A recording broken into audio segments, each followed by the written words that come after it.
The world itself has had major changes since creation. First and foremost, the Adam Arishon was enormous. Enormous meaning he reached the sky. And they said that he was so big, the sun felt like it was on his shoulder. And he would just, like that with the mouth, like a little blow, I think, to move the clouds to cover the sun. He was enormous inside. And he was also the most beautiful human being that ever existed. And the reason why, for example, we look at our nails against the fire on the Motzei Shabbat and Havdalah is because his whole body was made up of like nails. And that looking at the nails on Havdalah is a reminder of what we were before we sinned. And the tikkun of the woman is partly because she's enticed Adam Rishon to sin, and it's because of her that he stopped looking like that he got smaller, both in physical size as well as spiritual size, and he actually brought all of the worlds, yes, worlds, there's more than one world, all of the worlds, including this one, to a lesser degree, and but still, there was other giants in the world. There were Anakim, people that were named in the Torah as giants. We're not talking about 10 amot. We're talking about, mountains or more, huge, enormous people that were called that in the Torah. They're named in the Torah because of their size, because of how they behaved according to their size and so on. But it wasn't that everybody was big. There were certain small people and there were, bigger people. The smaller people would talk to the bigger people. The bigger people would talk to the smaller people. There were Anak was a person that the smaller person would scream out to him, "Hey, can you tell me what you see? 20, 30 miles away," because he's so big. And they would ask him to do that. So these bigger people, Og, Sichon, and several other people were enormous people. So that existed. Furthermore, the Levi tribe were 10 amot, which is approximately 15 to 20 feet tall. They had to be that way.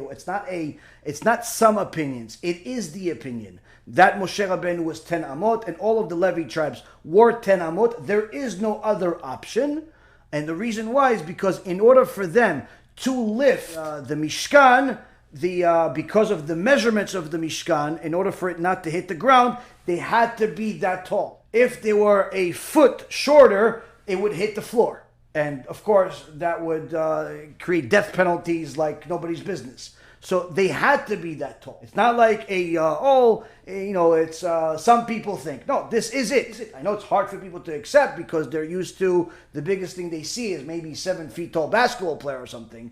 But again, people were big, but there was a reason for their size, and they're only big in comparison to us because we're comparing them to us. Now, why don't really big people exist like that today? Well, simple. There's no need for it. And the same concept goes with specific animals. There's an animal called the tachash that's mentioned in the Torah several times. The tachash was not created at Maaseh Bereshit. It was not created in the beginning of the world.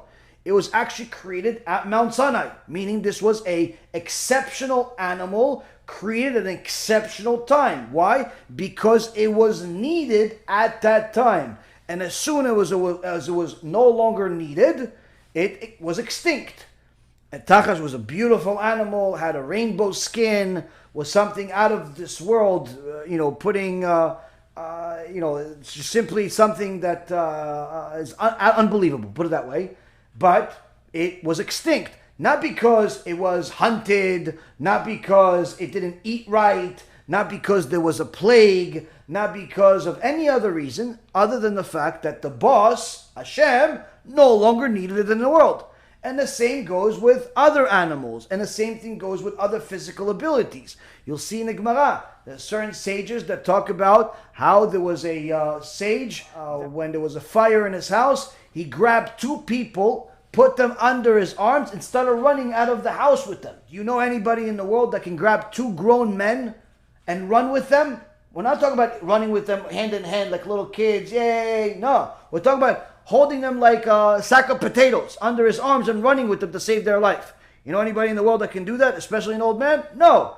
But There were people that were strong like that just 1,500 years ago. If you read about Bar Koziba, Bar Koziba was not just an exceptional superhuman strength, but he had an army full of people like him, that in order for a person to enlist in Bar Koziba, which is also called Bar Kochba, and in order for a person to enlist into his special force, army force, Jewish army force, you had to be able to uproot a full-grown tree with your bare hands while riding a horse. Can anybody uproot a tiny little flower, while riding anything? Barely if they're standing on it can they do it. Even if you're talking about really, really big people. So these strengths existed. They were needed at the time for different purposes that Hashem had. If you read the Me'am Loez, in a section where it talks about the wars of the sons of Yaakov, you see that each one of the tribes, Yehuda, Naphtali, Issachar, Zvulun, Shimon, Levi, they're all superhuman if you compare them to us. They had superhuman strength, abilities, very, very much like what they call superheroes today in Hollywood, which is actually, those powers came from the Shvatim. So those existed a few thousand years ago, but also even more recent. You had people that had extraordinary strength and abilities not very long ago, and the second that Hashem no longer needed it in his world, it ceased to exist.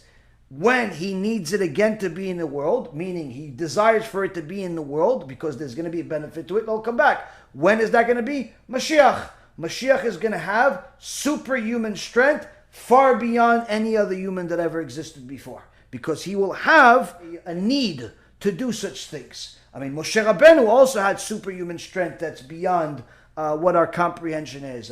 Also you should know that there were some people that were able to fly. Like Moshe Rabbeinu was able to fly. Pinchas was able to fly. Different tzaddikim were able to fly like Superman. These are not analogies, parables, mythical. This is reality. Now, a person can choose to make fun of the reality, not believe the reality. They can do whatever they want, but these are things that existed. And they existed because Hashem wanted those things to exist, because there was a need for it in the world, for such a person to exist, for Hashem to exemplify his glory, his strength. He left Og in the world to be able to procreate even and bring more giants into the world, despite Og living at the time of Noach. But he allowed Og to live. And some say even Sichon too, both alive at the time of Noach, and both survived the flood. Why? Because Hashem wanted people to see how big people were before the flood, and he destroyed all of them.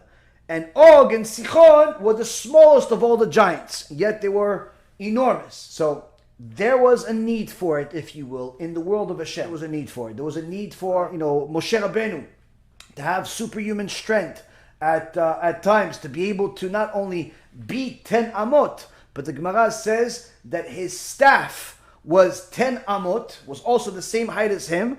And the Me'am Loez brings some sources that say that because of the stone that the staff was made, the weight of such a size stone that it couldn't have been less than 674 pounds. His staff, 674 pounds, he would walk with it and pick it up like a toothpick.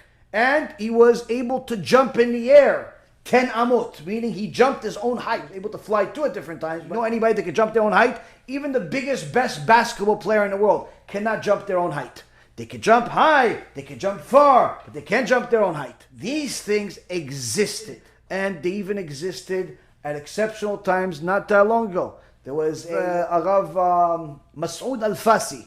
Rav Masoud Al-Fasi, this is maybe 100 years ago, 150 years ago, something like that.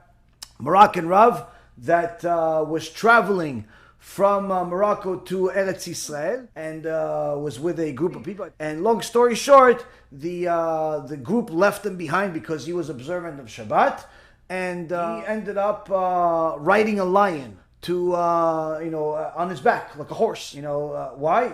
Not because he was trained a lion. but because its kedusha made the lion his servant.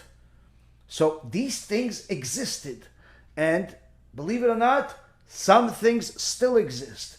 Not 10 feet, 20 feet tall people that I know of at least, but there are certain things that exist that your average person would consider superhuman.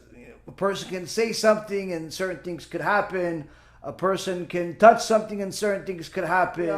The world is, let's just put it this way, there's much more than it seems in this world. So if you want to see all of the truth, all of the beauty, look into the Torah and you'll find it.